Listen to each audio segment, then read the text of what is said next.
Hi guys, इस video में बात करने वाले हैं दिल्ली में जो बॉम्ब ब्लास्ट हुआ था 10 नवंबर को करीब 6 बजे उसके बारे में। अब जो ये बॉम्ब ब्लास्ट हुआ था इसमें अलग-अलग चीज़ें सामने आ रही हैं और यहाँ पर अलग-अलग स्टेट्स के भी लिंक सामने आ रहे हैं जो कि एक बड़ी नेटवर्क को दर्शाते हैं जिसको हम बोल रहे हैं इस टाइम पर व्हाइट कॉलर टेररिस्ट मॉड्यूल। अब बेसिकली स्टार्ट करते हैं पहले। तो दिल्ली में करीब 6 बजे के करीब रेड फोर्ट मेट्रो स्टेशन के गेट नंबर 1 के सामने बॉम्ब ब्लास्ट होता है जिसमें करीब 13 लोग मारे जा चुके हैं और 20 से 25 लोग इंजर्ड हैं अब भी। तो इस ब्लास्ट के पीछे क्या था, क्या ये एक टेररिस्ट ब्लास्ट है या फिर नहीं? तो यहाँ पर 3 इंसिडेंट्स के बारे में बात करते हैं। सबसे पहले तो पहला इंसिडेंट जो कि जम्मू एंड कश्मीर में हुआ, दूसरा जो कि फरीदाबाद में हुआ और तीसरा जो कि बॉम्ब ब्लास्ट हुआ था दिल्ली में। तो स्टार्टिंग करते हैं कि जो बॉम्ब ब्लास्ट हुआ था वो 10 नवंबर को हुआ, लेकिन उससे पहले जम्मू एंड कश्मीर के श्रीनगर वाले एरियाज़ में अलग अलग जगह में पोस्टर देखने को मिलते हैं जैश ए मोहम्मद के।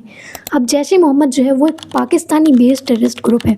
तो जब यहाँ पर पोस्टर देखने को मिले तो वहाँ की जो जम्मू कश्मीर पुलिस है उसने इन्वेस्टिगेशन शुरू की और इन्वेस्टिगेशन में पता चलता है एक डॉक्टर का नाम, जिसका नाम है डॉक्टर आदिल माजिद।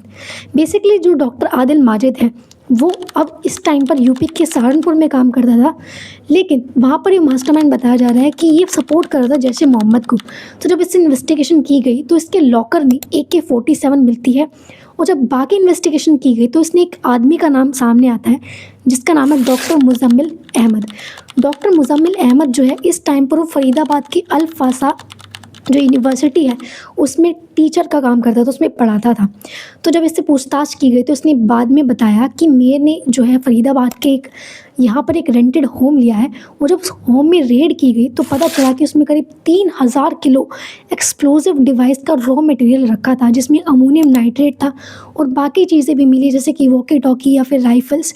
तो जो अमोनियम नाइट्रेट है वो बॉम्ब बनाने के लिए यूज़ होता है। इट मीन्स कि वहाँ पर बहुत बड़ी साजिश जो है वो चल रही थी। तो इसने एक और इंसान का नाम लिया जिसका नाम तो उमेर नबी का नाम सामने आता है। बेसिकली जो उमेर नबी है वो बताया जा रहा है कि जो होंडा i20 कार को चला रहा था जिसमें एक्सप्लोजन हुआ है उसका ड्राइवर था वो, और डीएनए टेस्ट से पता चल चुका है कि हाँ वही था, वही सस्पेक्ट था और वही ड्राइवर था, तो मारा जा चुका है।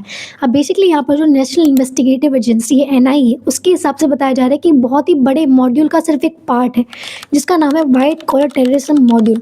Basically white collar terrorism model होता क्या है? तो यहाँ पर क्या होता है कि पहले टाइम में टेररिज्म वही फैलाते थे या फिर टेररिस्ट एक्टिविटीज़ में वही इन्वॉल्व होते थे जो कि बहुत ही गरीब है या फिर अनएजुकेटेड है। लेकिन यहाँ पर अब साफ साफ दिखाई दे रहा है कि ऐसे लोग जो पढ़े लिखे हैं, जो बहुत ही अच्छी सोसाइटी में एक अच्छे पद पर है, वो भी आजकल टेररिस्ट एक्टिविटीज़ में इन्वॉल्व हो चुके हैं। लेकिन ये जो मॉडल है ये कोई नया मॉडल नहीं है, बहुत ही पुराना मॉडल है और जो ये सारी चीज़ें हुई हैं ये कहीं ना कहीं पाकिस्तान के जैश ए मोहम्मद का जो ग्रुप है उससे लिंक है। अब देखना है कि इंडियन गवर्नमेंट का क्या स्टेप होता है और जिनकी जान गई उनको क्या कंपनसेशन मिलती है।